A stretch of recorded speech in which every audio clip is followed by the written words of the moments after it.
Guys, I'm back. How are you guys? Are you guys well? Are you eating good? Living the dream? Well, my 2 weeks went by so quick.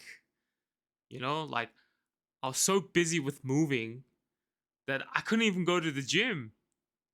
And I've been eating non stop.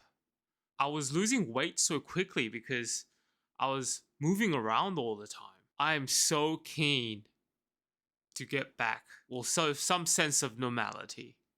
So today, I'm going to talk about 3 things that I've noticed while I was moving and give you guys a quick tour of this new room.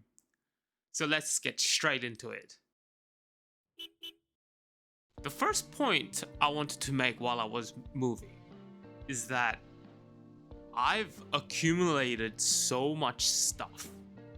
Just the sheer amount of stuff. There's so many things that I haven't seen, touched, or interacted in a long time. After setting up my room, so I put all the things that I thought I needed in the room and I've cleaned it all up. There are still so many leftover boxes that I had to unpack. Made me wonder, like, why did I even buy them in the first place? It's so much unnecessary spending. What was I thinking? It felt like I bought a house, so I have more space to accumulate more stuff. You know, I'm gonna need to slowly deal with the things that I don't really use. Either I have to sell them, recycle them, give it away, or throw it away. And the second point that I wanted to make while I was moving the house is that it seems like Saturdays will be dedicated to the house, whether it's gardening, fixing the house, or cleaning up the house. It seems like there's always something to do in the house, and nothing that's good or perfect is permanent. So there'll be many things that will require attention, and it will eventually will need to get looked at. I get anxious, or I keep thinking about the things that needs attention. And I'm gonna need to set up a Google Sheet list of things to do in the house. Then I'm gonna have to prioritize and just tick them bit by bit. I think my precious weekend seems to be shrinking. And I'm doing things out of necessities rather than out of enjoyment. But definitely the feeling of having a place of your own and fixing things and adjusting to your own liking is not a bad thing. But I just need to set aside the limited free time I have to make these things work. I really hope it doesn't impact my hobby as much, But I think I know it will. The third point that I wanted to make while I was moving the house is that initially, back in the day, I thought apartments cost more in general because you had to pay the quarterly strata. And that basically is somewhere between $1,000 to like $1,600 or maybe even $2,000 a quarter, depending on all the facilities that the apartment has. And initially, I thought that was, a big BS because it's just costing so much. But now, I'm having second thoughts because initially, right, if you think about it, when you do buy a house, like there is the initial upfront cost of buying a house, which is much more expensive than an apartment. Then you need to buy all the gardening tools and all the things that you think you didn't need, like tools and whatnot, to look after the house. And all that labor either has to come from you or from a tradie. And that cost doesn't get shared with other people in the apartment, for example. And finally, the location, assuming that the price of the house and the apartment is the same, the apartment that you'll buy will most likely be newer, in a better location, and will have better public amenities like trains or bus or whatever that might be.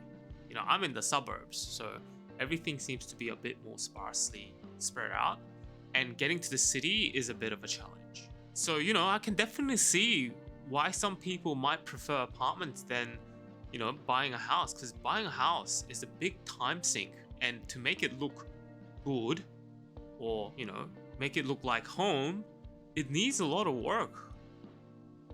And that just means that my precious weekend time is withering away.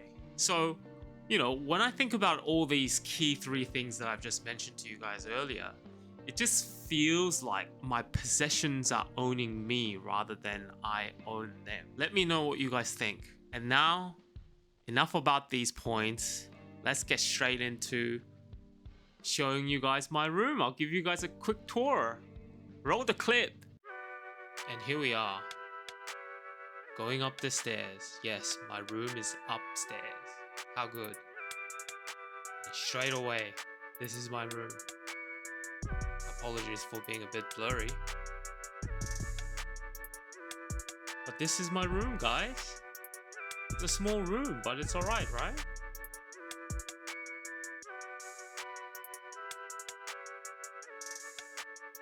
You can kind of see my room is broken into 2 spots. One for my computer, which is right here. This is where I do my YouTube stuff as well as some gaming every once in a while. And you can see that this is my drawing desk. I used to draw a lot and I continue and I want to do it again. Get back straight into it. And then there's me. And then you open the drawers and there's all my books and some junk cables in the drawer. They're mainly drawing books and some philosophy books here and there.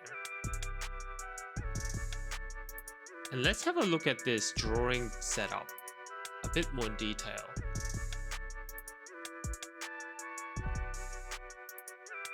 As you can see, there's my laptop that I couldn't sell on Facebook Marketplace for a reasonable price. There's my Wacom tablet, oldie but a goodie.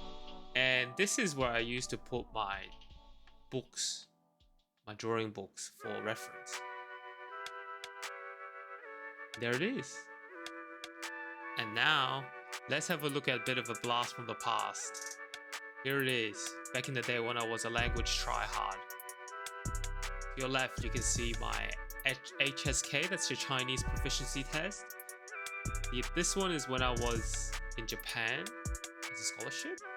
And that's my JLPT N2 certificate that I got a while back. I didn't know those things expire, by the way. It's long expired now. I can't do any of those languages. And there you have it. This is my room. It's not as big as I hoped, but it does the job. It does everything that I could ever want. As you can see, there are many shelves and many rooms for activity. I hope to use this room for further content creation, and I hope that you guys look forward to any upcoming new videos. Anyway, I hope you enjoyed it, and I'll catch you in the next one.